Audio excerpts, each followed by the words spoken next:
All right, the break with Trotskyism, the Trotskyist movement. There appear to have been substantial. Hold on a second. Yeah. Oh yeah. Page 22.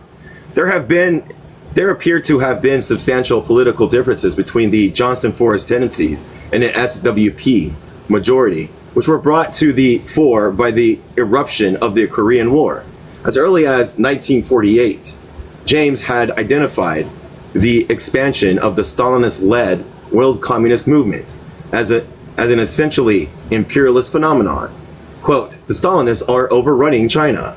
They aim at Burma, Korea, and Mali, states, Indonesia, Indochina, and then India. The position of Cannon and the SWP majority was different. The Korean affair is part of the colonial struggle against American imperialism.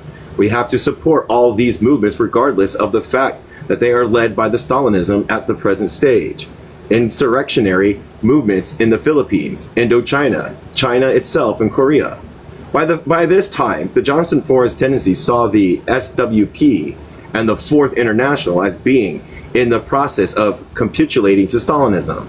Oddly, the tendency found proof of this in the majority's positive attitude towards the Yugoslav communists under Tito, who broke with the Soviet dictator. But Tito's regime was seen by Johnston Forest as simply a variant of Stalinism.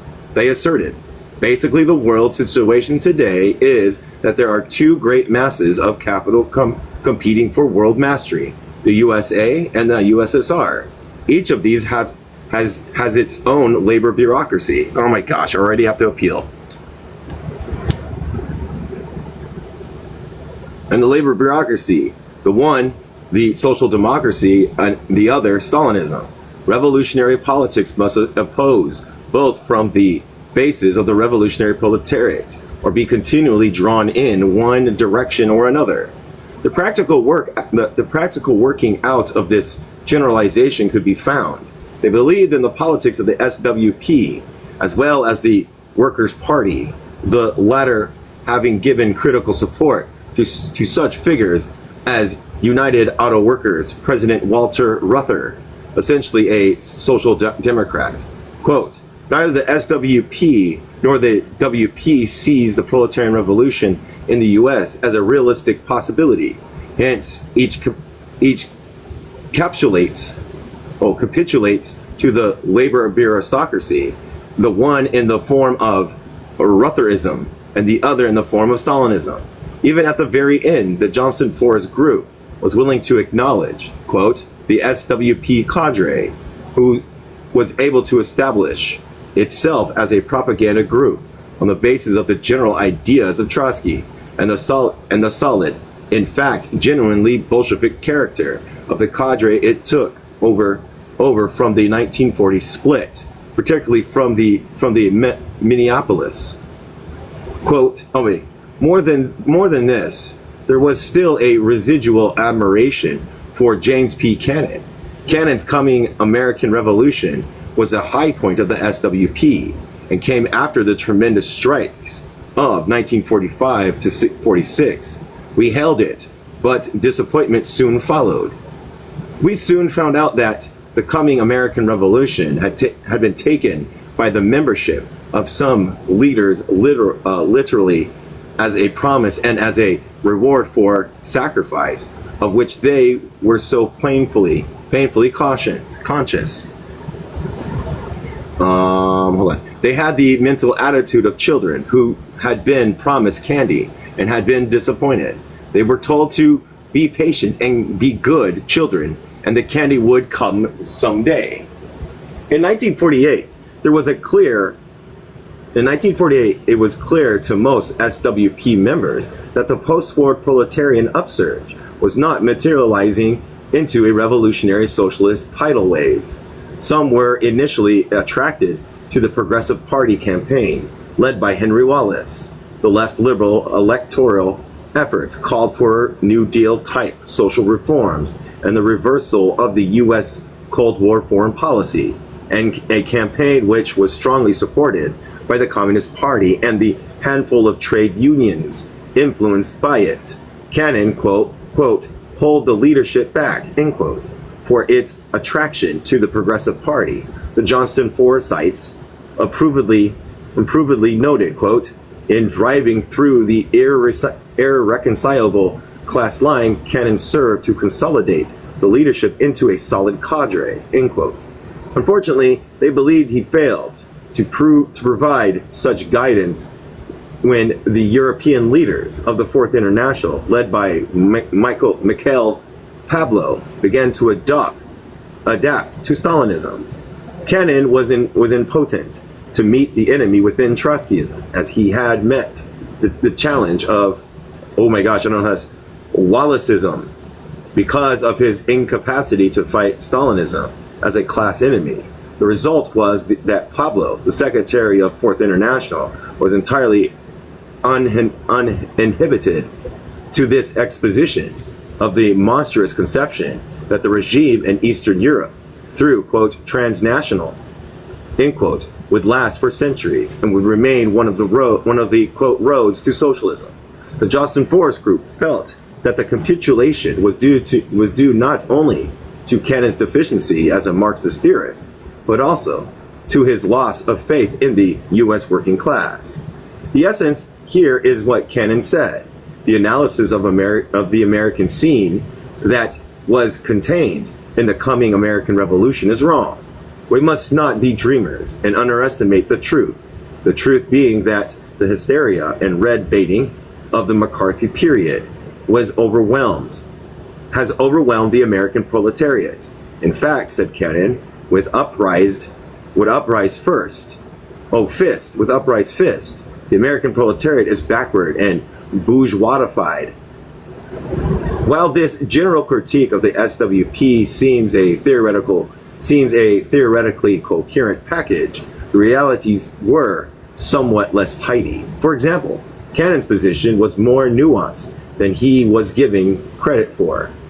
As he explained it in 1952 in the response for Art Fox, a former Johnston Forest adherent who remained in the SWP, we have 11 years of unchanged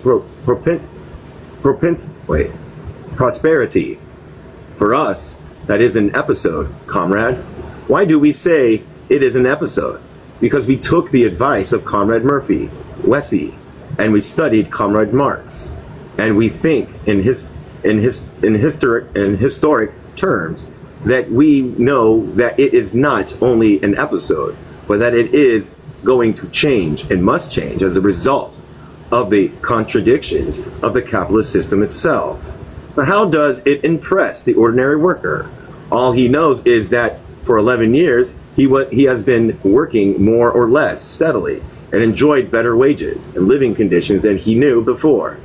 Do we mean to say that has not had a conservatizing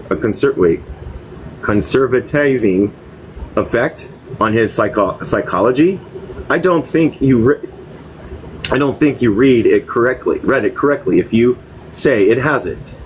In fact, this describes an important part of the reality of the U.S. working class. The pressure of that reality would soon be felt even more keenly by the Johnston Forest Group itself. Great, I wasn't approved, I don't care.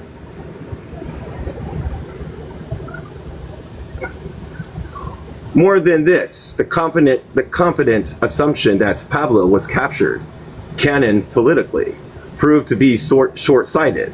First of all, James' view that by 1951, the Fourth International no longer had any historic reason for existence dependent on the Stalinists has not been borne out by history. Given the Fourth International's continued existence, the Stalinism finally collapsed 4 decades later. Indeed, by the early 1960s, Pablo was no longer a force within the Fourth International. But even by 1952 to 53, after the exit of the Johnston Forest tendency, a fierce debate flared up within the SWP and the Fourth International as a whole, in which Cannon himself led a battle against the Pabloism that the Johnston Forest tendency had claimed Cannon was incapable of opposing. While these political premises for the Johnston Forest split from the SWP seem problematical In retrospect, another reason and tendency members offered for leaving the SWP helped to shed light on the realities led to their break.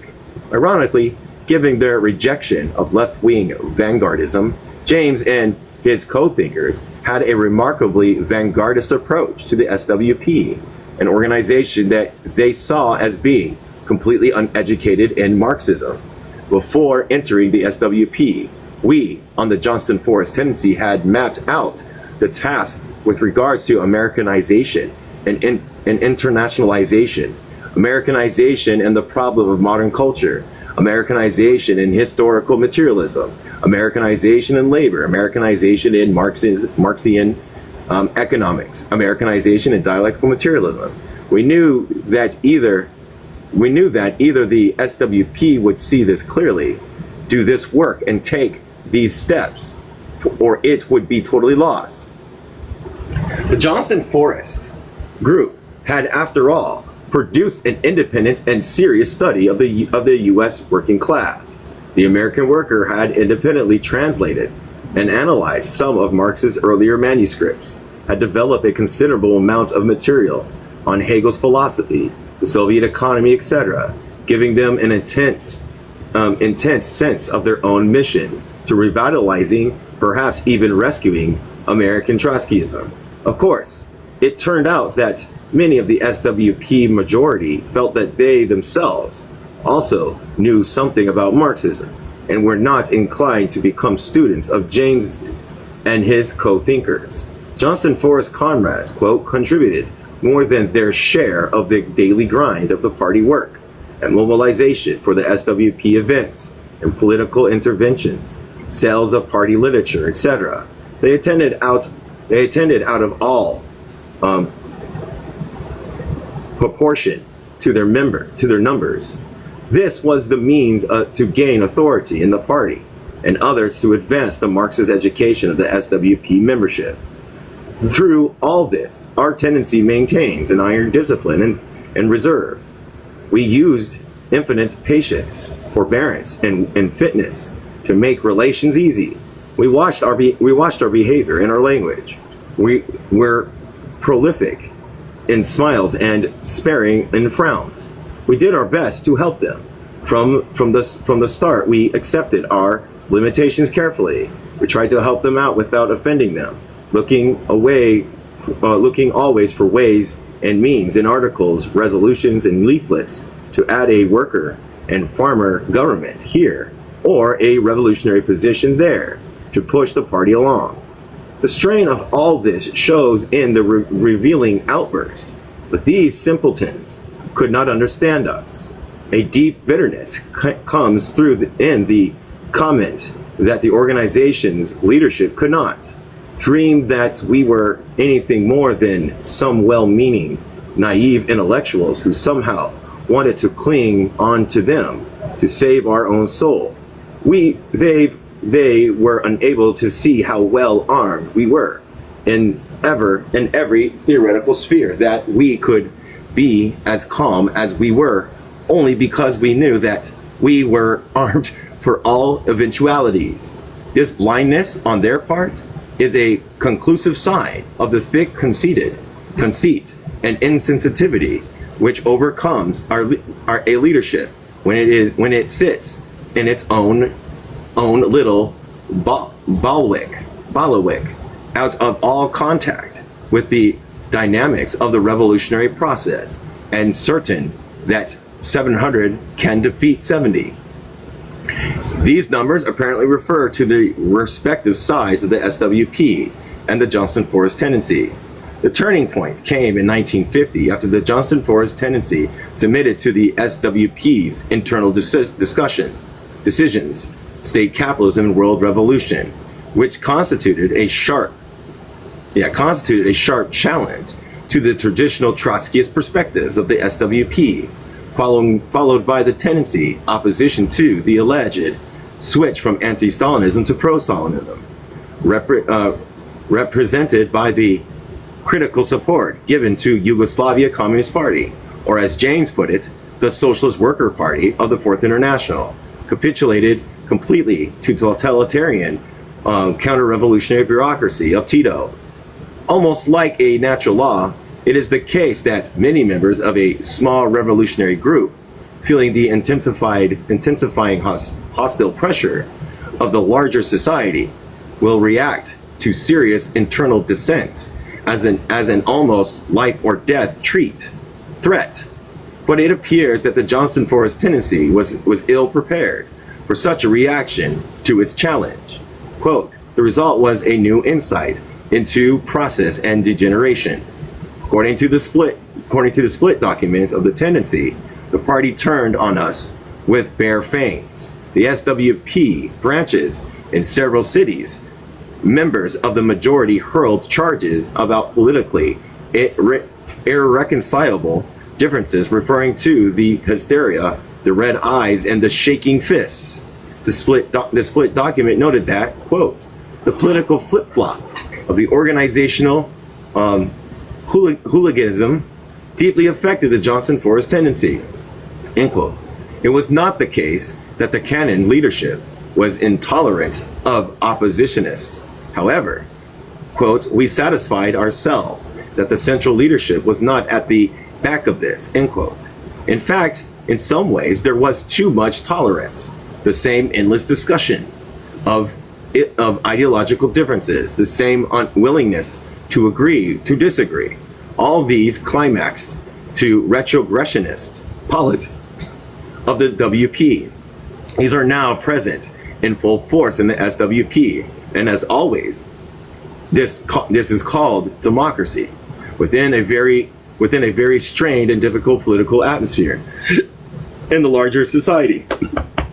And with the disappointment of the revolutionary hopes of the mid-1940s, Johnston Forest adherents felt suffocated within a small revolutionary party in which the sense of comradeship had been broken down. And the desire to split became irresistible. As we understood ourselves and where we were, the cry became anonymous. Anonymous. Yeah, within Johnston Forest tendency. Let us get out of here at once. It is a political gas chamber. All our principled politics have meant nothing to them. They cannot learn. We are not lost by it. But we want not a single second more of it. This desire to leave the SWP was heightened by the belief that great things were possible outside of this organization. There were radical and rebellious, quote, native proletarians, white and black, men and women, who are seeking primarily a revolutionary socialist organization in which they will gain the knowledge, the understanding, the discipline, and the associations which will fortify and develop them in their instinctive hostilities to bourgeois society. There was a vision of an exciting educational atmosphere and you're unmuted? Yes. I'm waiting to ask what page are we on? 27. The 27. The exhilarating sense of a comrade lines among these yet to be recruited workers who, quote, wanted the revolutionary education, which will enable them to win over the dozens of workers and others among whom they live and whom they know want only what they themselves are seeking in order to build a party. They are serious about building the party for a new way of life. This was seen as constituting a break from the Trotskyist movement altogether.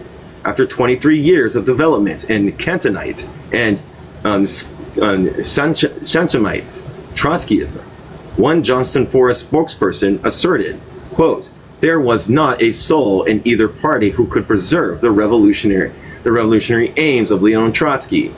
As James explains, everywhere that we were, few though we were in numbers, and for the last 10 years functioning in a straitjacket of politics, first of Workers' Party and then of the Socialist Workers' Party. Our members always found themselves closest in theory and practice to the rank and file of workers. This is the direction towards which Our 10 years has prepared us. Our break with the SWP now frees us to make this social milieu and basis of our whole existence. This is the revolutionary politics of Marx and Lenin. More than ever, it is today the only revolutionary politics. The new group took on a decentralized sounding name, Correspondence Publishing Committee, and was devoted to produce a weekly, then semi-monthly, and finally monthly workers' paper, Correspondence, plus a series of pamphlets. Deported from the United States at the height of the McCarthyite anti-communist hysteria in 1953, James was not able to hold the new organization together. One aspect of the problem certainly involved the consciousness of the American working class, which did not fully correspond to the expectations reflected in a 1951 split document. The Johnston Force organization consequently failed to grow in a manner hoped for, and disappointed hopes brought new tension to the surface and new splits. 1955, the culmination of differences which had emerged in 1953 caused Rhea, Dianskyi, Forrest, and others to launch their own news and letter committee of Marxist humanists. By 1961, another significant fragment of James's supporters, led by James Bogg and Grace Lee Boggs, felt compelled to argue in a far more extreme way than Kennan ever dreamed of doing, that the bulk of the U.S. working class was indeed backward and bourgeoisified. They asserted that changes in technology and economic organizations were creating a reality qualitatively different from that of Marx's time. Today, the working class is so dispersed and transformed by very nature of the changes of production that it is almost impossible to select out any single block of workers as working class in the old sense. The working class is growing, as Marx predicted, but it is not the old working class which the radical priests in believing will create the revolutionary and establish control over production. That old working class is a vanishing herd. In what was to be a hallmark in 1960s radicalism, the Boggs and other looked to revolution from the third world, quote unquote, developing world, not the working class as a force that would bring an end to the capitalist system. James responded, "The world around us is in social torment, precisely because of the abandonment of the idea that the proletariat is the only part of society which can give the impetus to the reorganization of society, to the realization of that truth. Humanity must come or perish. To those who have for years accepted it, are now determined to depart from it. We are enemies, outspoken and relentless." This left a small fragment adhering to James's orientation, led to Martin Gilbertman, which dissolved in 1970. James and his followers never seemed to question whether their break from Trotskyism was theoretically, politically, or historically necessary. The question posed itself, nonetheless, to what extent was the sharp differentiation of James's current from the Trotskyites? See, you hear this? Break from Trotskyism. Oh my God, look at that. Trotskyist movement, a reflection of personal tension and political frustration brought to the fore by what was for revolutionary socialists an extremely difficult political climate. James and his co-thinkers posed major challenges for Marxists to confront regarding the interrelationship of philosophy, economic history, and political action. And they made some significant theoretical contributions, including the first English translation of Marx's economic and philosophical manuscripts of 1844, sorry. And I'm reading that currently right now. Oh my gosh, I'm reading something from Marx. That was, as my understanding is, that's his first, his first critique before he came into his the capital, which is his full development. So his this manuscript is like one of his firsts. So I want to read it and then read another one and see his development as he gets better and better within his dialectics and learning the materials aspects of dialectics. There are also important insights into problems and weaknesses that cropped up in the organized Trotskyist movement, and displayed a special sensitivity towards the need to confront the oppression of African Americans and women in society at large, but also within labor and revolutionary socialist movements. Yeah, now they're going to call me a Marxist. Oh no, I am a Marxist. In addition, they raised provocative questions about the understanding of the relationship between a revolutionary vanguard on the one hand and the masses of workers and oppressed people on the other. All these contributions came to be harmonized with the broad revolutionary Marxist tradition identified with Trotskyism. But James and the others felt compelled finally to carry out a theoretical break from the essential component of the Trotskyist traditions.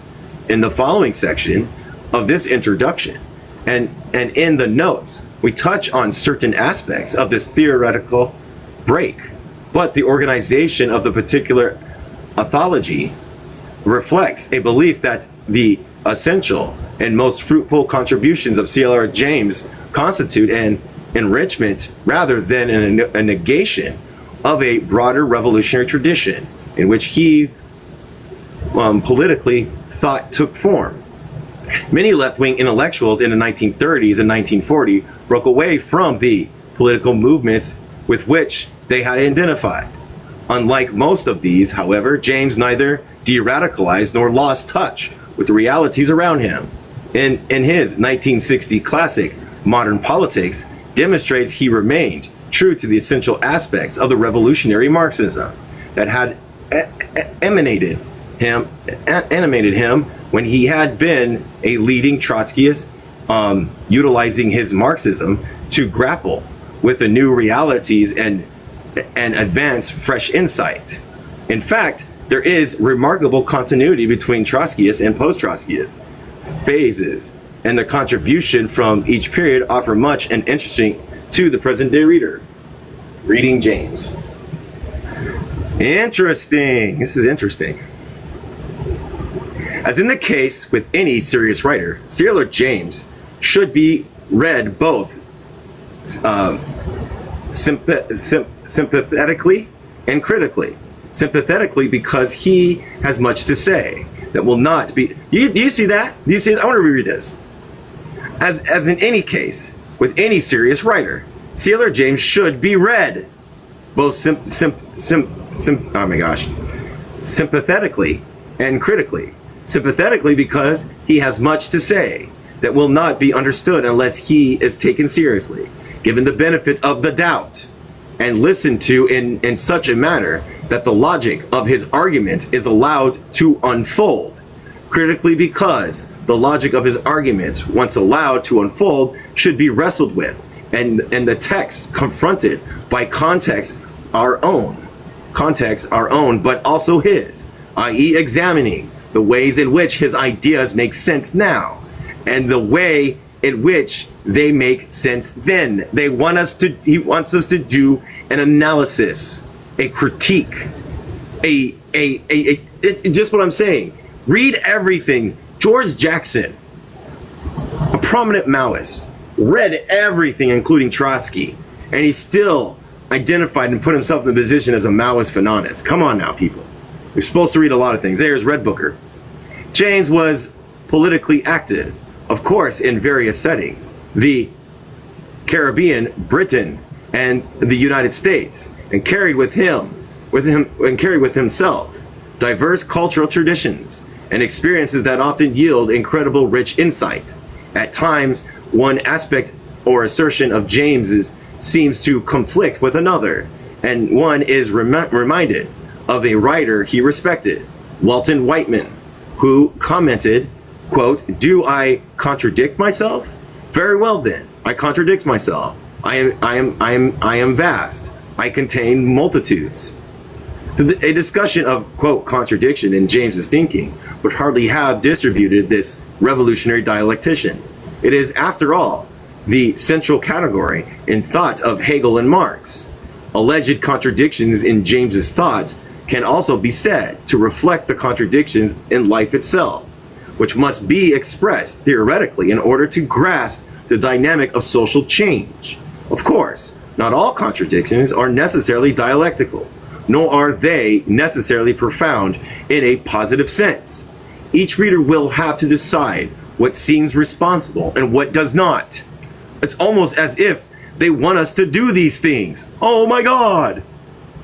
Sorry, I'm just in my soapbox because people are like, I mean, it's like taboo to read anything that goes against like the normal four heads. You know, it just pisses me off. It's so fucking annoying.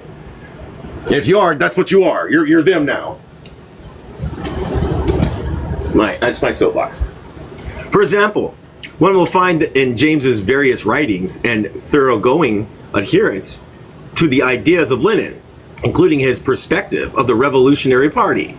A case in point in James's scornful 1943 demolition of Sidney Hook's classical critique of Lenin in the Hero in History, constituting an encompassing defense against Hook of historical Bolshevism, noting that Lenin and the Bolsheviks had, quote, assimilated the lessons of the numerous generations sacrificed in a ceaseless effort to overthrow the Tsarism.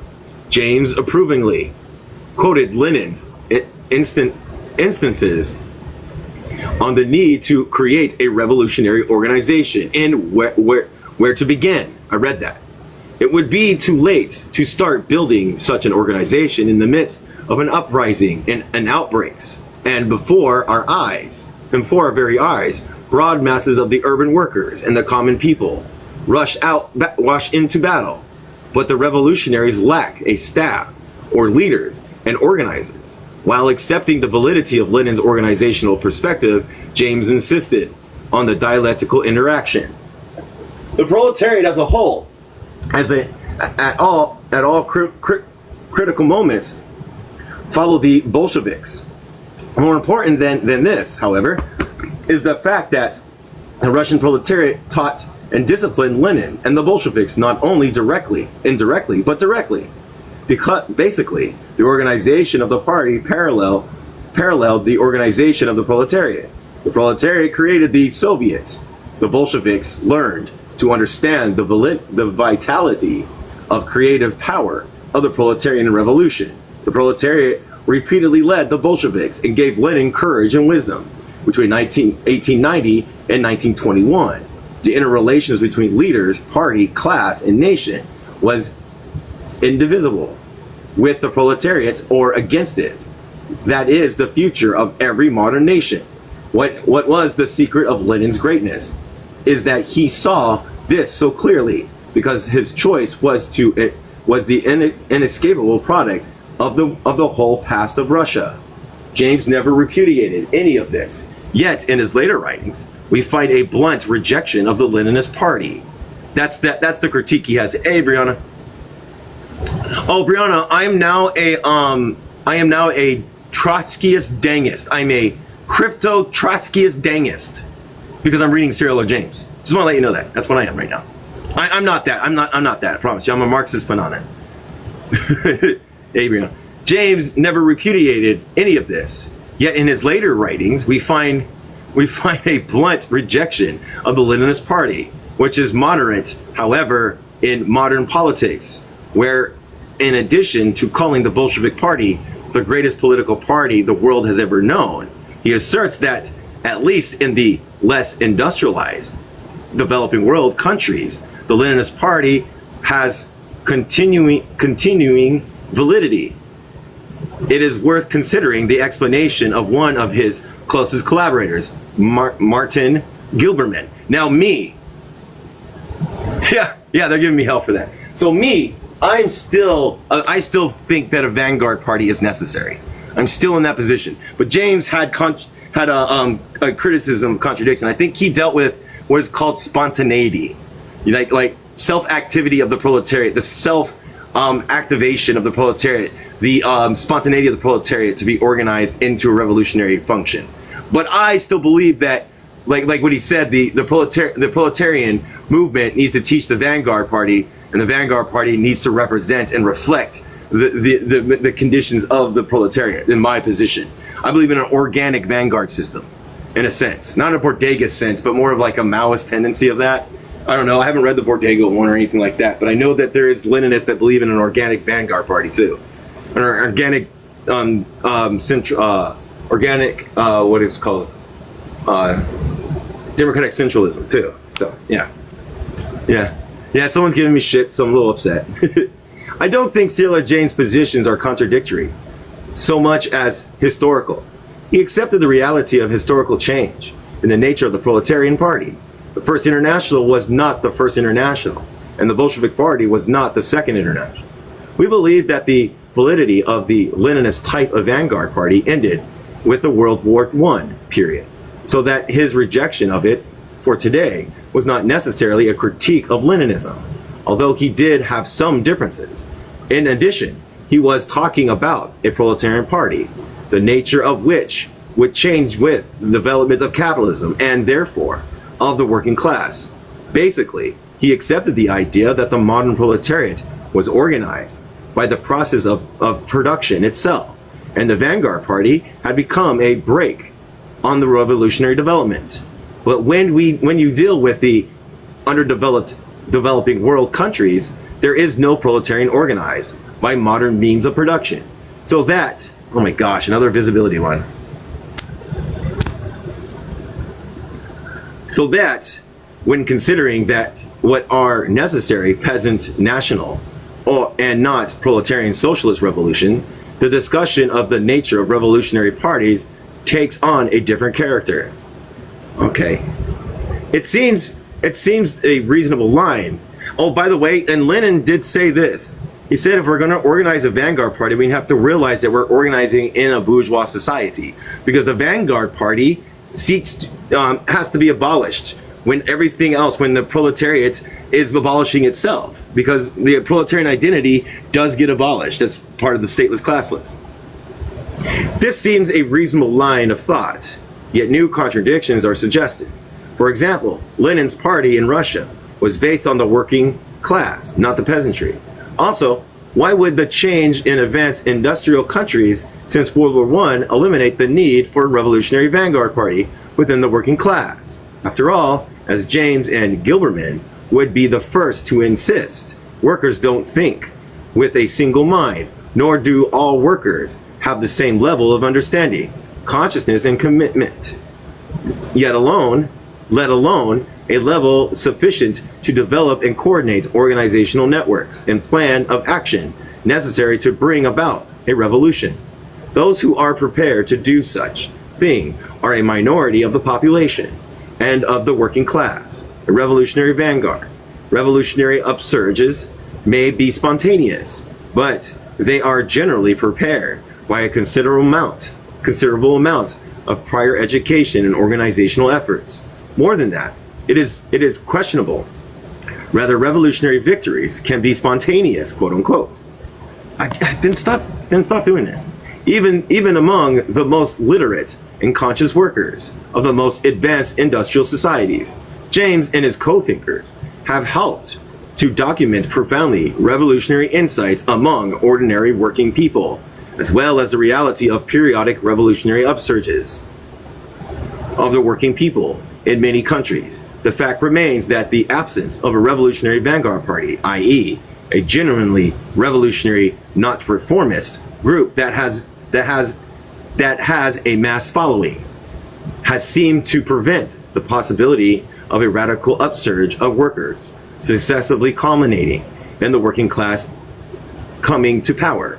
In fact, the reformist orientation of social democratic Second Internationalists and Stalinist Third Internationalist currents in the working class movement of Spain and France in the 1930s, and in France and Italy in the 1940s during periods of radicalization and insurgency among the workers, to cite only a few examples, derailed revolutionary possibilities. These are realities which James and his co-thinkers have helped to document. There still seems to be a contradictory quality then in James's thought on the question of the Revolutionary Party. The second contradiction sometimes arises in his treatment of various treatments. Leon Trotsky, from whose perspectives he broke partially in 1940 and more fully by the end of the decade. Trotsky's theory of permanent revolution was part of the theoretical bedrock of James's great history of the Black Jacobins. Read that book, it's good. It's about the Haitian Revolution, as well as his classic World Revolution. Yet it is also a target of his major philosophical polemic, Notes on Dialectics, 1948, where he proclaims that Trotsky's theory of permanent revolution was precisely lacking in life, spirit, color, content, and that it drove Trotsky away, always, towards the Mensheviks, i.e. moderate socialist, and against Leninism. There's his that's why he left too. The modern politics, however, he seems to drop his criticism of permanent revolution, respectively polemicizing against his former teachers on different grounds. In fact, at various points, James restates key elements of the theory. 1. The bourgeois democratic struggles can triumphantly advance only if they spill over into proletarian revolution. For true democracy can only be won by the majority of the working people, establishing their own political power. 2. Working class political power necessarily generates ongoing conflicts and transitions in the economy, society, and culture in unnumberable ways, leading in the direction of a socialist transformation. And 3. Socialism can only be realized on a global basis, making revolutionary internationalism a practical necessity. In 1986, he commented that in Trotskyist movement, we were against on the Russian question, but in agreement on other issues, adding, Trotsky died in 1940. I am positive if he had been alive, he would have seen what we were talking about. Just want to let you know, James met Trotsky. He did. One astute commentator, Alan Wilde, was suggested that it is wrong to follow some of James's admirers in uncritically counterposing him to, quote, the broader left movement from which he emerged and of which he remained a part, even in a adversarial stance on many issues. Instead, Wilde urges we will more fruitfully see, quote, the contributions and legacy of James in a integrated view of a left movement and many countervailing tendencies and perspectives. Many of James's lost provocative insights are embedded in his contradictions. Hold on.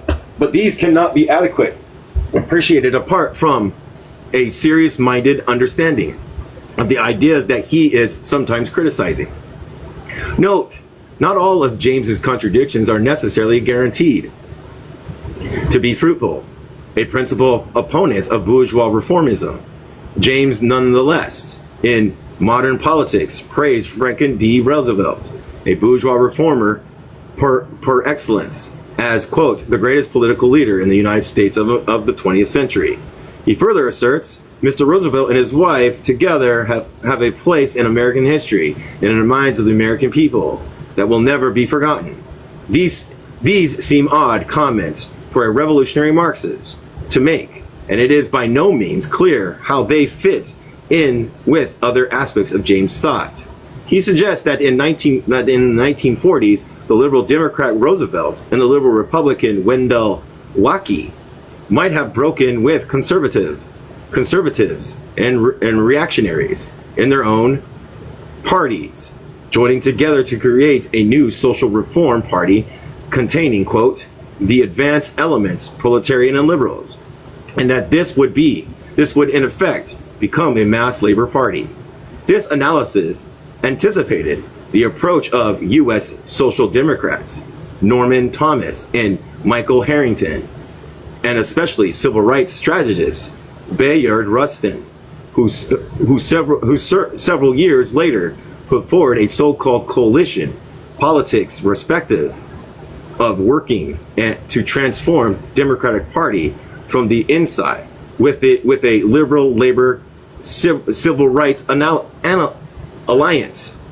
Rustin orientation was scornfully rejected by the militant wing of the Black liberation movement in favor of grassroots organizing, mass action, and political dependency for all capitalist politicians.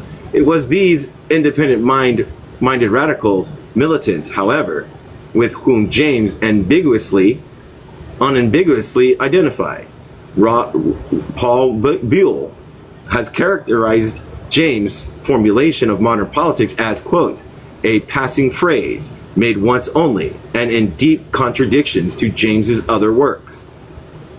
Once again, it might be possible to indicate a more positive way of explaining, if not quite resolving, this contradiction between James's traditional support for working class independence from pro-capitalist parties and his apparent, quote, softness towards a pro-capitalist Democratic Party. Paul Bergman has suggested he was too attached to the flesh and blood events of the world around him to cling to musty old doctrine. James used his respect for working people to argue, for instance, that the allegiances of American workers to the Democratic Party is not altogether unintelligent. Relate to this is James's rejection of Lenin's view on organization. The point has been made, most sharply, perhaps too sharply, by another left-wing West Caribbean who chose to live in the United States, Lloyd D. Angler. Quote, as the title of one of their many pamphlets implies, the new situation was an invading socialist society, which was imperceptibly overtaking capitalism. The masses were demonstrating their own capacity for organization. The creation of the great industrial unions through militant struggles in the 1930s and 1940s was a reflection of this capacity, in James's opinion, and the leadership of the revolutionary Marxists was no longer necessary. And I gotta do a puzzle now! They just it hit me with two things and they want me to, yeah, it's so annoying. Lawyer, demonstrated capacity, the creation of the great industrial unions, militant struggles in the night. Okay, let's see, James' opinion, and the leadership of the revolutionary Marxists was no longer necessary. All that was required was an organization and a propagandist to spread the word. The masses would decide what political form the new society would take. Anything else would result in a new counter-revolution. What this boiled down to, according to D. Angler, was that, quote, there was no longer any need for revolution. This is misleading. We don't make the revolution to achieve the socialist society, James proclaimed at the end of the 1960s. The socialist society makes the revolution. This meant that in the here and now, activists must work for, quote, the transformation of bourgeois institutions into socialist institutions and unleash of the strength of the working class first of all. Just as capitalism had evolved within feudal society for centuries before culminating in a series of bourgeois democratic revolutions, so socialism was gestating within capitalist society. Today, there is no period of transition from one regime to another, James wrote, in contrast to classical Trotskyist views.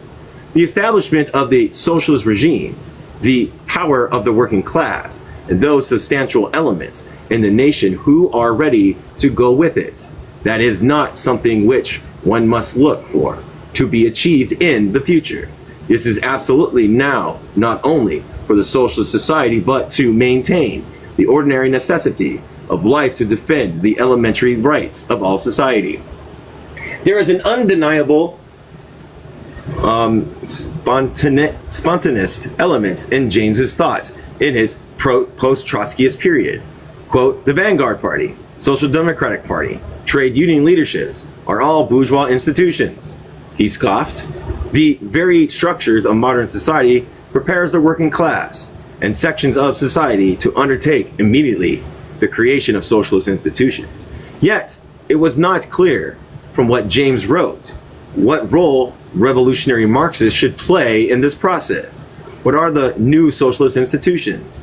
Marxists do not know. Nobody knows. The working class and the general masses of the population are creating them in action. Marxists are not to be aware of that and to let the working class know what they alone can create, the new institutions. This constitutes a shift away from important elements in James's own approach to many years. Back in 1947, he and his collaborators still considered themselves Trotskyists. And 1 year before James's theoretical break with the notion of the Leninist Party attempted to define their political project, in the Johnston Forest tendency has been able to make any contributions to Bolshevism. It has been because for it the study of the Hegelian dialectics in its Marxist form, the Marxian economics, and the method of the great Marxist revolutionaries is nothing more than an intellectual preparation and the purging of bourgeois ideas in order to be able to understand and interpret and organize the instinctive drive and revolutionary instincts of the rank and file proletariat and the petty bourgeois, but idealistically the eager youth. This recognition that given the nature of capitalism, the working class is imbued with revolutionary instincts, which are consequently not taught by revolutionary intellectuals or organizers, did not mean the rejection of an organization or revolutionaries, but in fact there was a need for such an organization that would be capable of understanding, interpreting, and organizing the distinctive drive of the workers and the oppressed. But this is nothing if not a revolutionary vanguard organization.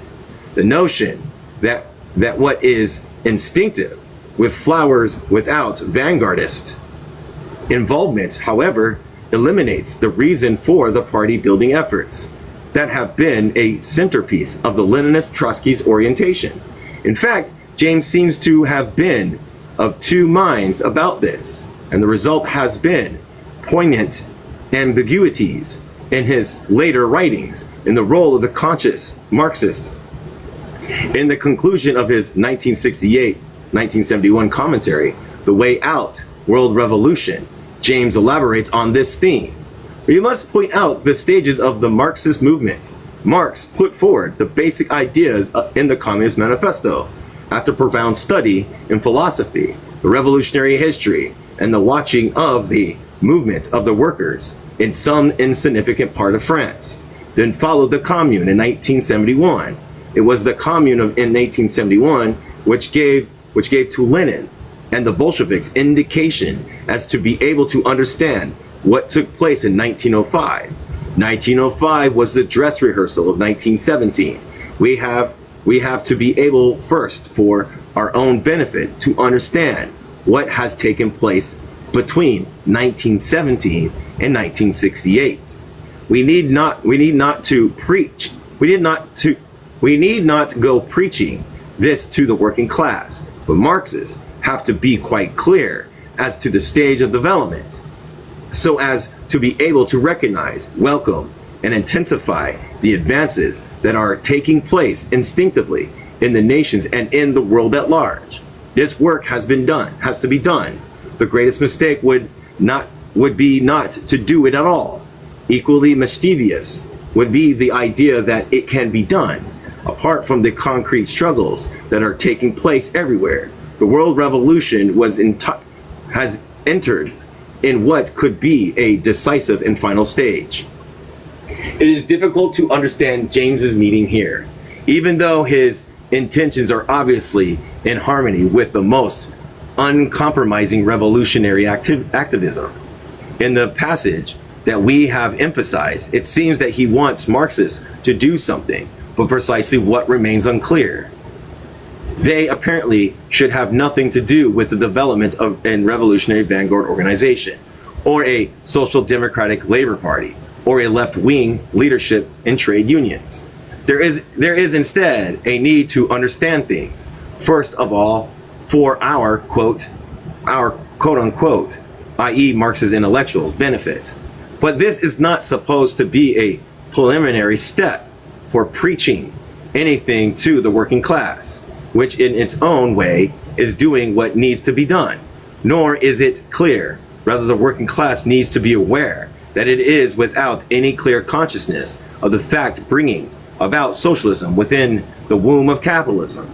The role of Marxists is to, quote, welcome the advances taking place, but also to intensify these advances in ways and through structures that James does not discuss. This ambiguities and silence, despite or in part because of the sweepingly romantic and utopian qualities of James's revolutionary vision, leave the would-be revolutionary activists at an impasse. The practical consequence seems to correspond to the abandonment of revolutionary socialism, to which Lloyd D. Agler points. The stubborn fact remains, however, that James never renounces his lifelong commitment to revolutionary socialism. Elements of James's perspective may lead in directions that contradict the deeply radical impulses of the old revolutionary himself.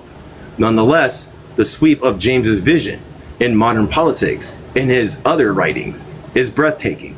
The depth of his analysis can sometimes be profound. One should not see him as a god whose judgments are to be worshipped, but as a comrade from whom one can learn, sometimes even as one is challenging him and clarifying a disagreement. Oh my gosh.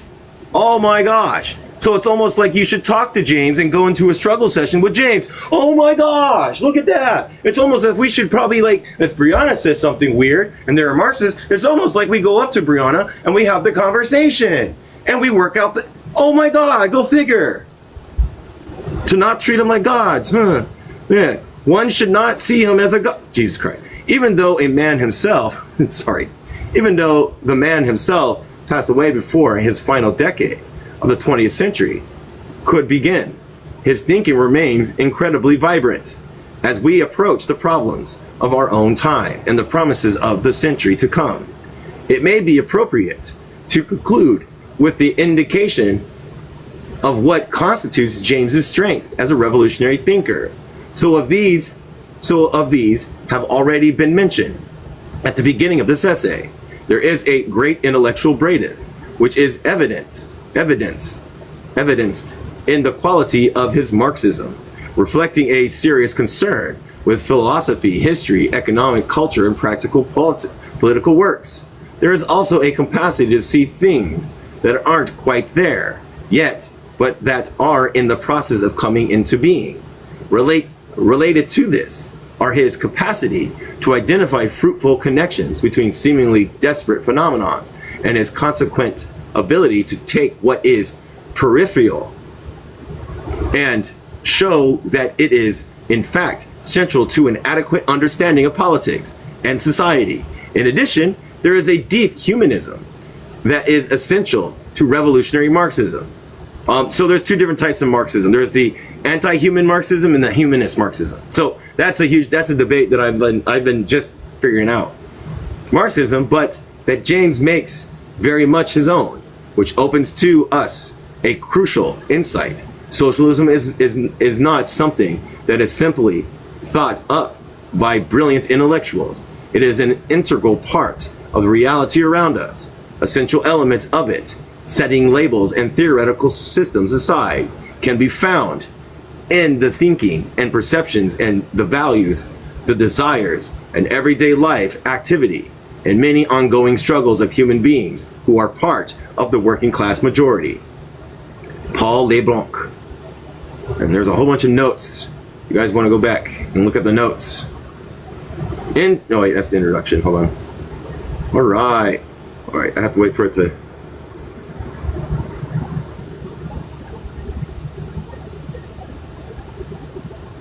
The hell? That's his introduction. I'm getting past the notes, everybody. Lots of them.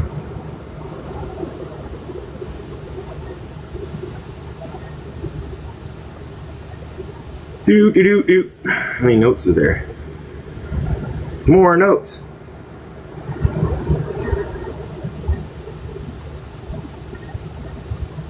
The internet's not running fine. Sorry, everybody.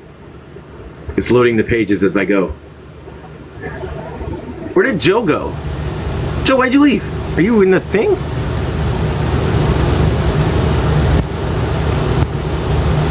Where did Joe go? Why did Joe leave? Part 1. I was like, why did you leave, Joe? Part 1, remembering C.L.R. James. It's part 1. Oh my gosh, I gotta wait. C.L.R. James, thinker, writer, revolutionary. Charles Van Gildern. C.L.R. James became a legendary on his own. His last home in London. Let me make sure. Does this have... I think this is one.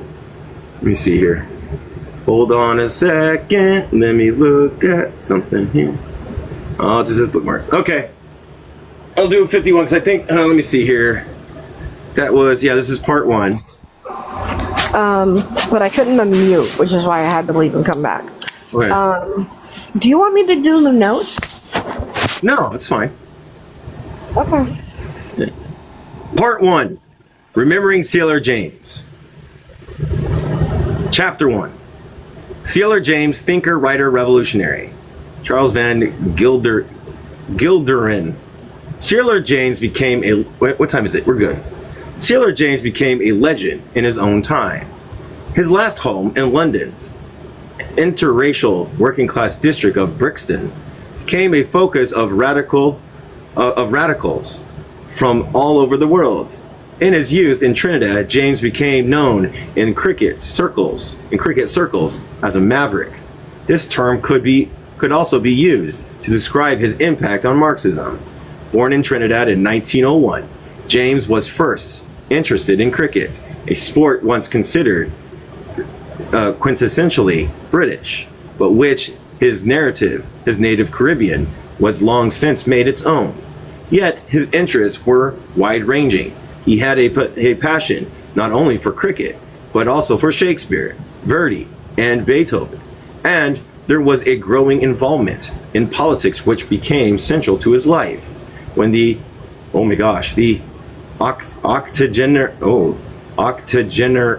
octogenarian, don't know what that word is. Come on, highlight it, thank you. Having charging issues. Oh, okay. We're having charging issues?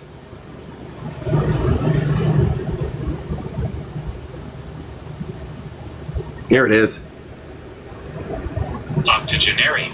Octogenarian, a person who's between 80 to 89 years of age. Octogenarian.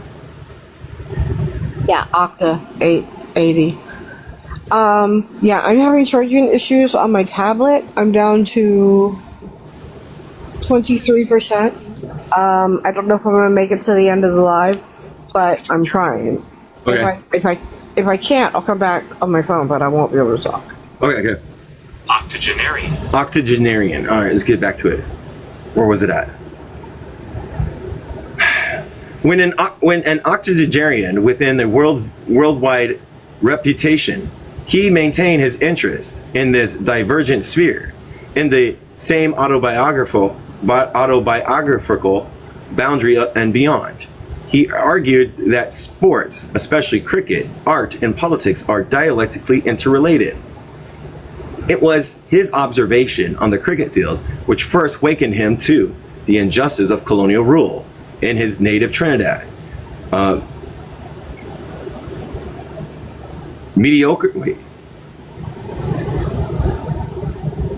Yeah, mediocre. You got it. Yeah, mediocre white players were chosen for the Caribbean team simply because they were white. Outstanding players like Wilton, Saint Hill were left out because they were black.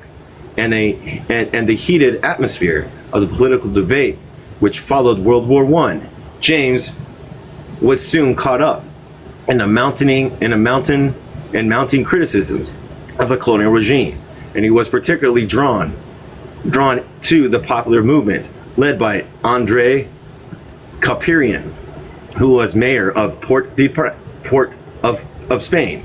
One of James's earliest political writings was a biography of Carpinian, later republished in a revised version as the cast of the, I'm going to say because it's the book title, West Indian Self-Government, so Caribbean. He moved to England in 1932, earning his living as a cricket correspondent of the Manchester Guardian.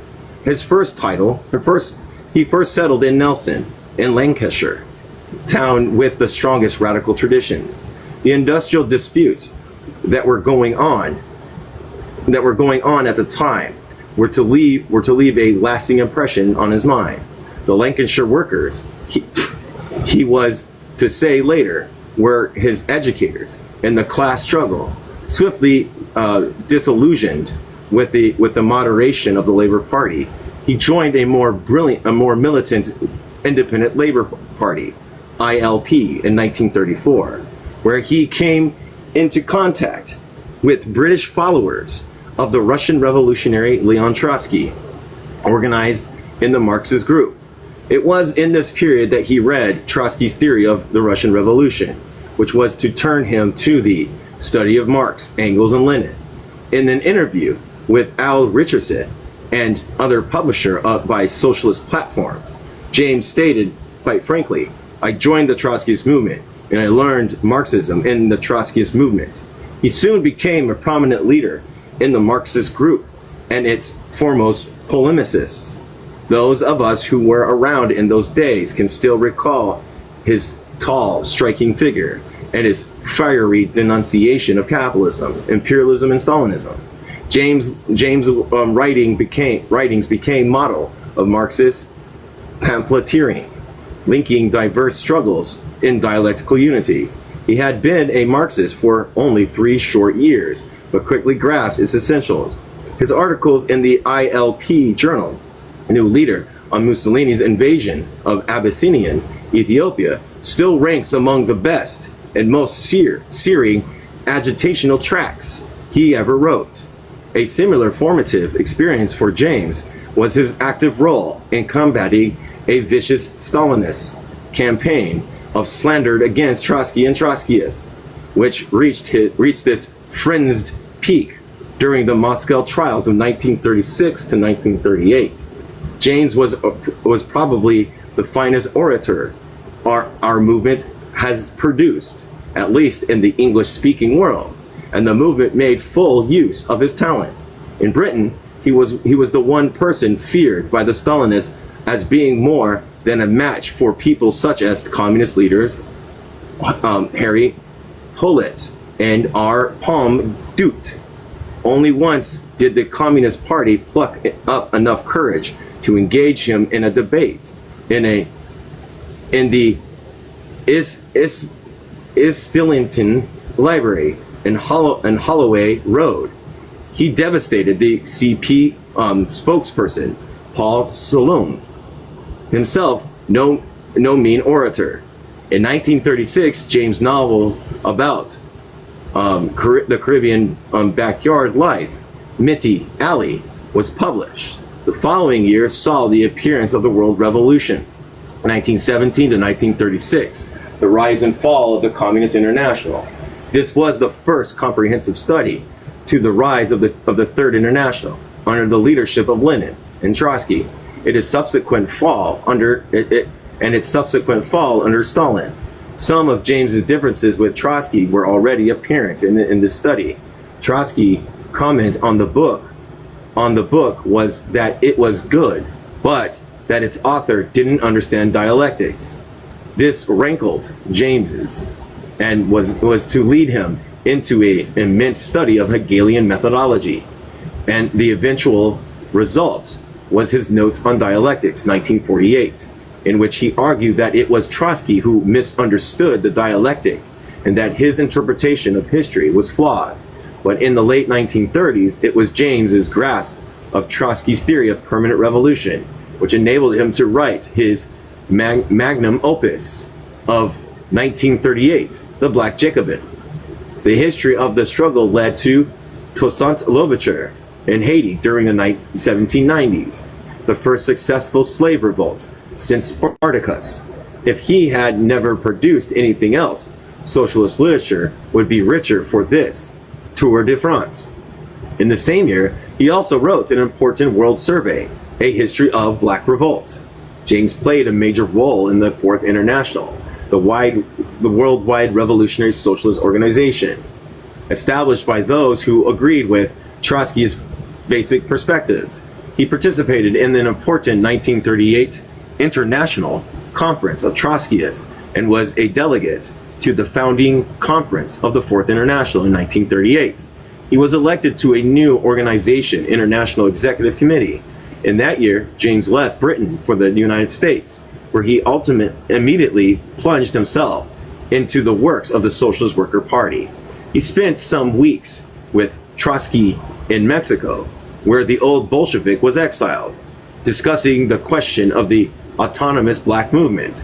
It could be argued that James' most notable contribution in the field of theory was his influence, together with Trotsky himself, in turning the SWP towards the realization of the importance of the black proletariat in the revolutionary process of the United States. James and Rhea Dianskaya, I can ruin her name so long, their party names were J.R. Johnson and F. Forrest, were also among the first to see the revolutionary potential of this self-incipient women's movement. The outbreak of World War II and the crises that arose within the SWP over the position of the Soviet Union gave James the opportunity to develop his differences with Trotsky. For Trotsky and the majority of the SWP, the gains made by Russia's working class revolution in 1970 should be defended, not only against the Stalinist bureaucracy, but also against imperialism. For James, the signing of the Schmittler-Stalin pact, that's the non-aggression pact, which I kind of, I don't know much about it, but what I know is, like, I understand why they did it. You know what I mean? They did the non-aggression pact, you know? I understand why they did it, so I don't know if I'm for it or against it or anything. I just understand that why they had to do it. So, Schmittler-Stalin pact in 1939 was the culminating evidence that the Soviet Union was no longer a worker state that had to be defended. In collaboration with Rhea, he formed the Johnston-Forrest Tendency, which developed theoretical positions that took them further and further away from the traditional positions of Trotsky and the Fourth International. They argued that the Stalinist parties outside of the Soviet Union were not the quote, tools of the Kremlin, but were, quote, an organic product of the mode of capitalism at this stage. The Soviet Union, far from being the deformed worker state in which the bureaucracy had usurped state power, was seen as being, quote, state capitalism. And while James considers himself a Leninist to the end, he adjured the Leninist concept of the Vanguard Party. By early 1950s, his break with Trotskyism became absolute. Again, it's not a fucking Trotskyist, you fucking piece of shit. Sorry, there's somebody named Sebastian. Oh, my bad. James also played an active role in supporting the growing revolt against colonial rule, especially in Africa, thanks to his earlier contact with Trotskyism. He avoided falling into the Stalinist trap that had initially snared his friend George Padmore. He maintained some contact with Pan-African movements, which Padmore later helped establish. James also played a role in the development of a young radical from Ghana named Kwame Nkrumah. So Kwame Nkrumah, everybody, to whom he was introduced by Dianskaya Dyayenskaya, I can't say her name, realizing Nkrumah's leadership abilities. He sent him to George Padmore for political training. He was hopeful that Nkrumah, after leading the victorious struggle for Ghana's independence, would lead the fight for a free and socialist Africa. But Nkrumah, radical nationalism, ran up against the stone wall of neocolonialism. When Nkrumah's regime entered the path of bureaucratic disintegration and personality cult, James did not hesitate to break with him. Those of us who are part of the Trotskyist movement have serious differences with James, yet he is one of the few people in the late 20th centuries who has enriched Marxist theory with original ideas. Some of us continue to value his personal friendship, also feeling that there it was a place for him and his radical thoughts in the Fourth International, and that we were all the poorer for his departure.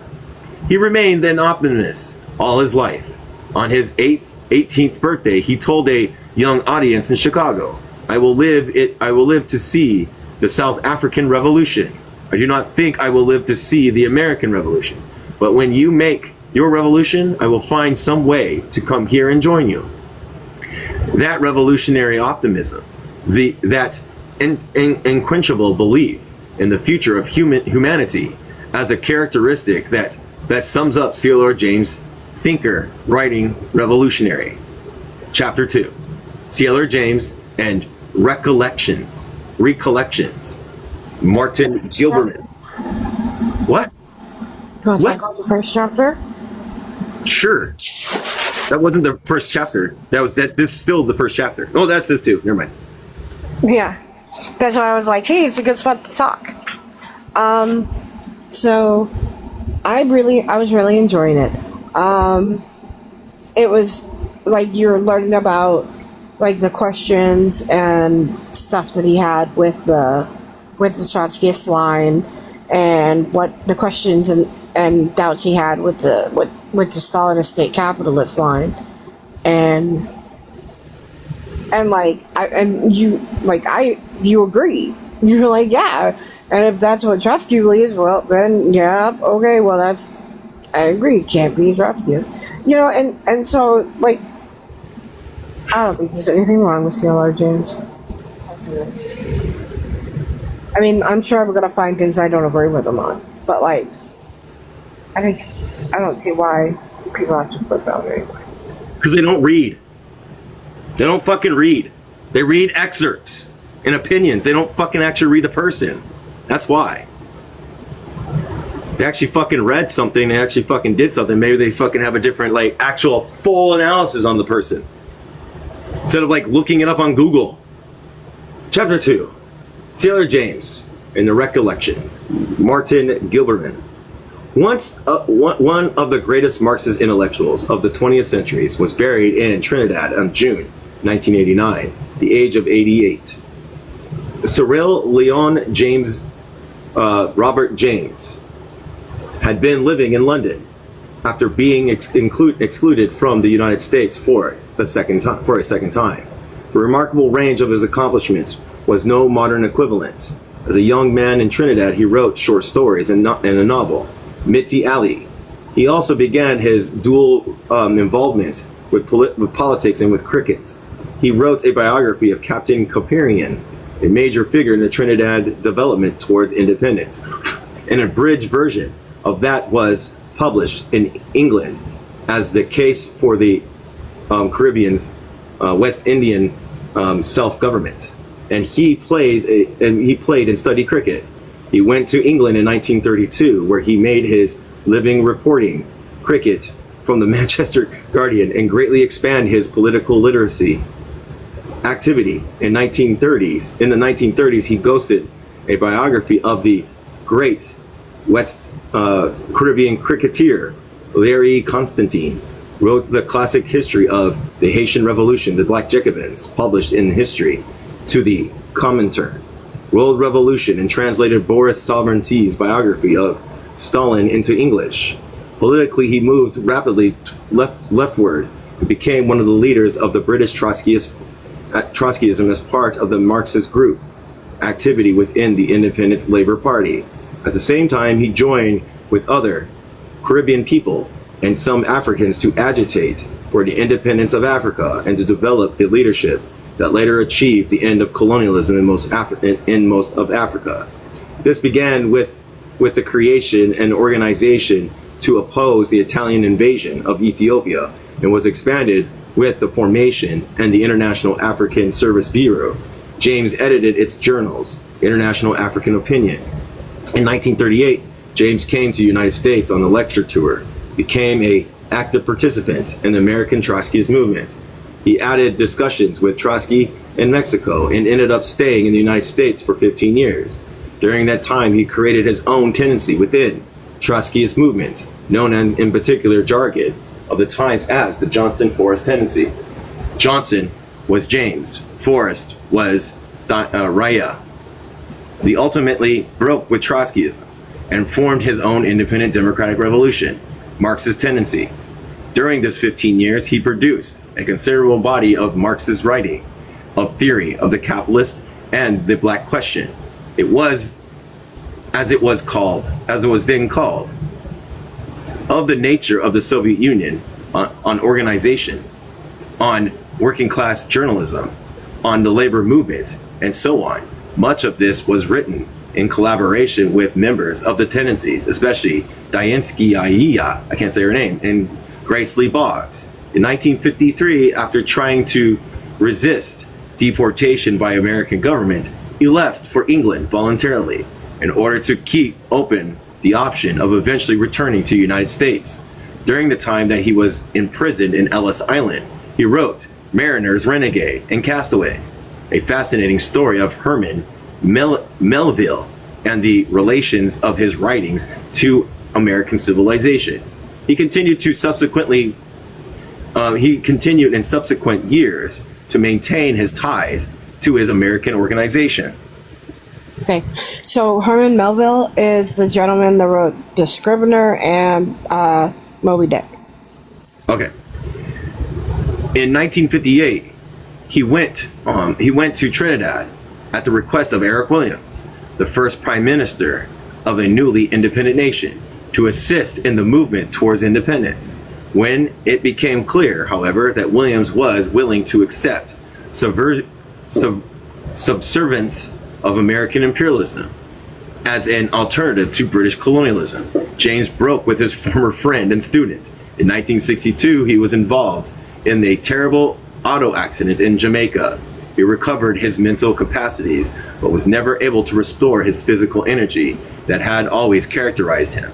Nevertheless, he continued writing, lecturing, and traveling for many more years. He completed his published Beyond a Boundary, which has been described as the greatest book on cricket ever written. It combines autobiography with a study of relations of cricket to British culture and the struggle of West Indian independence, Caribbean. He wrote a study of the Ghana Revolution that showed Nkrumah's inability to move Ghana forward to a genuine democratic society. He lectured on Shakespeare and on classic and popular culture. He was an active participant in Pan-African movements and movement for the Federation of the Caribbean. Hey, what's up? What's up, Gray? Oh, Gray, because I'm reading C.L.R. James, I am now called a crypto Trotskyist dangist. That's what I am, a crypto Trotskyist dangist, because I'm reading C.L.R. James. Just want to let you know. That's my new position now. Just kidding. I'm not that. He was allowed back into the United States and spent another 15 years. Yeah, teaching the Northwest University, briefly, and at Federal City College. I know it's funny. Now the university and the District of Columbia in Washington, D.C. in 1970, he began to receive wider recognition with the publication of much of his writings by Allison and Busby in England. On a trip to London in 1981 to participate in the launching of some of his publications, the American government once again refused him a visa to return. He spent the last years in London, associated with the Race Today collective, in active contact with a new generation of black activists in Britain, the Caribbean, and Africa. This is a brief and skimpy summary of the life of C.L.R. James. It does not include his massive correspondence. It does not include the tremendous numbers of association he had with leading figures of century, leading figures of the British left, and in 1930s, Caribbean poets and novelists, African Americans, writers in the 1940s and 1950s, African leaders such as Nkrumah, Kayante, Nyerere, and so on. James has been around. So many Afro-Caribbeans have contributed to the global diaspora culture. Yep. In a way. And you know what? I hear, didn't he also meet up with like Walter Rodney and Fanon? I don't know. Maybe not. Maybe I'm wrong. Because I swear to God, they all went to Tanzania for that. Okay. And in a way, it is the very richness of his life that makes an assessment of James more difficult. It is difficult in two ways. In the first place, it is very easy to settle for a subjective judgment. The man was a genius. End of discussion. Yeah, I read Claudia Jones, the carnivals, especially in like in Britain and shit. Yeah. She brought the carnivals to that place because she also got deported from the United States. She was with the CPUSA. She worked with Martin Luther King and everything, but she got deported. She was first put in what's that island off to the fucking hell? Oh, Attica. No, which island did she get? She got deported there. She got put there and then deported to. Yeah. She got deported to like Britain. You know? Yeah. That's what I was wondering. Guantanamo Bay's in Cuba, but they send political prisoners there too. Yeah. I like Claudia Jones also came up with a term before intersectional stuff. She called it the triple oppression. White women have oppressed by classism and the patriarchy, where black women are oppressed by the patriarchy and also by class, but also by race. So Claudia Jones coined that, I think, was one of the first people that coined the triple oppression of black women. You know? In the second place, there is a problem of integrating experiences that are intellectually, politically, geographically diverse. Yeah. Yep, triple oppression. Most people, myself included, have not and could not share the range of what James has done. The result is fragmented James. James as culture critic. James as Marxist theoretician. James as a developing world guru. James as an expert on sports, etc. There is another side of the problem that at his funeral in Trinidad, I became aware of the reality that violates my usual sectarian instinct. Yeah, Kimberly Crenshaw, yeah. Utilize intersectionality through, yeah. Everyone produces their own James. People have, over the years, taken from him what they found useful and imputed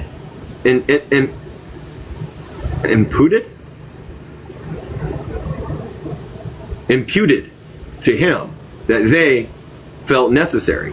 I listened to the speakers at the funeral, including the minor government functionary, a major novelist and head of the oil field workers union, a representative of a cricket team, etc. I talked to and listened to others in the days that followed. What happened to the C.L.R. James that I knew? Well, I lost the patient. I lost the patent and have to share him with others. So what follows is 1. C.L.R. James. I first saw James in 1938 when he's wait, what time is it? We're actually going to end there because that's when he's going to start talking about him and shit. But like, again, if people would like sit back, read the damn book, they would find out that I'm not fucking becoming a Trotskyist. James is pivotal to the black diaspora when it comes to liberation process. It says it right here. Like you cannot tell me that like black people and people that are seeking liberation do not. Oh, Jesus Christ. These people just like, they just want to fucking just like make up shit, and they're like, I don't like you anymore. I got blocked because of it. It's fucking weird. But yeah, but James is pivotal. James is like, yeah, anti-colonial theory is something Western MLs don't get. Yeah, exactly. And it doesn't matter that he was a Trotskyist at one point. It doesn't matter. What matters is he wrote these things. And these things are important to our discoveries now. Right. You know? I mean, they're developed. He didn't just stay one day. Yeah. Yeah. I just want to say, I like the way that they said, though, that everybody had their own view of James. Because, first of all, he was so diverse in his interests. And then, so everybody knew him through, like, his interests and stuff. So everybody had, like, their own. And then, I love the way they describe that. Yeah. Like I want to, like, the thing is he disagrees. Like like in the book I'm reading that has internal critique of James's, we need to normalize and agree with ideas and not. Yeah, exactly. Like, oh my God, what was I gonna say? I forgot what I was gonna say. I totally forgot what I was gonna say. Oh well, I forgot what I was gonna say. But like no, it's just like people can progress, people can live. Like it's good to read. Okay, that's what I was gonna say. Like James has a critique of the vanguard, of the vanguard parties. I want to hear his critique. I'm still in the position of vanguardism. I think when a vanguard party needs to be produced, I think it needs to be produced organically through the revolutionary process, through the fact that, you know, it needs to reflect off the mass movements and their conditions. You know what I mean? It needs to be a guiding tool that the proletariat will eventually take over their own destinies and then abolish themselves as a class. Like, that's the goal. Right? I still agree with that position, but I still want to know what is the critique of a non-vanguard people. Maybe some of those things I could agree with. Maybe some of them I won't agree with. That's the whole point. That's the whole point of being a Marxist, for God's sakes, people. Jesus Christ, reactionary responses are just annoying sometimes. I mean, I fall to reactionary responses in some cases, you know? But I have friends that call me out on that and I can like reflect on it. But holy shit. To just like think one way about someone's development, like even Marx himself came out of the left Hegelian school. He was a Hegelian, for God's sakes. Right. What the fuck? You know, that's why it's interesting. Like even Lenin, like he matured in his theory. He matured more in his theory too, as like things progressed in his life. Exactly. And how are you going to be able to hone in on your Marxist analysis when reading material? How do you do that if you don't take on the things that you might disagree with? Like I might disagree with communization, but why not learn what the position of communization is? Learn their critiques. Why not? What's wrong with that? Nothing is wrong with that. Zero. But people will like give you like, oh, I read anarchist books. Now you're an anarchist. My God, are we not allowed to read other things and have a Marxist analysis on these things? Like, what are we talking about here? How else are you supposed to, I'm sorry, I'm on my soapbox. How else are you supposed to strengthen your Marxist analysis if you do not utilize it? If you do not utilize it, you're not doing anything. Exactly. Like you can't tell me that you've like come across MLs and all these people like then they go, I don't like Trotsky, and you're like, what do you not like about him? His permanent revolution? What do you know about his permanent revolution? Nothing. It's because they haven't read it. They haven't fucking read it. So they just go along with whatever the cultist personality says them to go along with. And that to me is anti-Marxist to me. When you just do the cultist personalities without any type of Marxist analysis, you're just dogmatic. You're being anti-Marxist, in my opinion. And that's the end of mine. Me with John Locke. Yeah, or meme readers. Exactly. Like I've been working hard at understanding the position that I uphold, the principles that I uphold. I have been working hard at that. I have been nonstop studying, reading all the time, trying to fortify my position better on what I can engage with, what conclusions I come up with, and then put those against other comrades to have discussions and struggles about. Like, what the fuck? Yeah, people can be very dogmatic for the wrong things. Exactly that. Because look, Gray, I go with, I kind of look upon Gray because Gray has a lot of decolonial Marxist, lot of intellect in that field. So like if I get Gray that comes in here and goes, C.L.R. James is base, good job, read that, then I know that I'm on the right track because that's one of my comrades that is very profound in the decolonial Marxist realm. Like, why would I not take that advice from someone that knows a lot about this particular position? Like, oh my God. Sorry, Gray, I don't mean to point you out. But you know what I mean? I just don't get it. I don't get it. It's internet bullshit, you know? Okay, done with my rant. But you're right, Brianna. You're right. Like, even data, I might have some disagreement with the data, but data still has good fucking takes, you know? They still have good takes, you know what I mean? They're still good person to learn from. Yeah, you were good. I appreciate that. No problem. You know? Yeah. I second everything you said. Yeah. All right, everybody. I will keep reading this tomorrow. Oh, I forgot to tell you what page we stopped on. I forgot. My bad. Let me open it up again. Oh, I gave the page. Oh, you did? 57. Yes. Okay, good. Yeah, I took care of it. Yeah, and I agree. Data is also principled. I agree with that. I completely agree with that. As far as what I've been observing, data is principled. I would agree. You know what I mean? Very much so. Well, anyways, everybody, I am going to go get elevated. I appreciate everybody coming in here, listening to my rant a bit. I really appreciate that. So, thank you, everybody. Please come back tomorrow if you want to read more about C.L.R. James. You know? All right. Good night.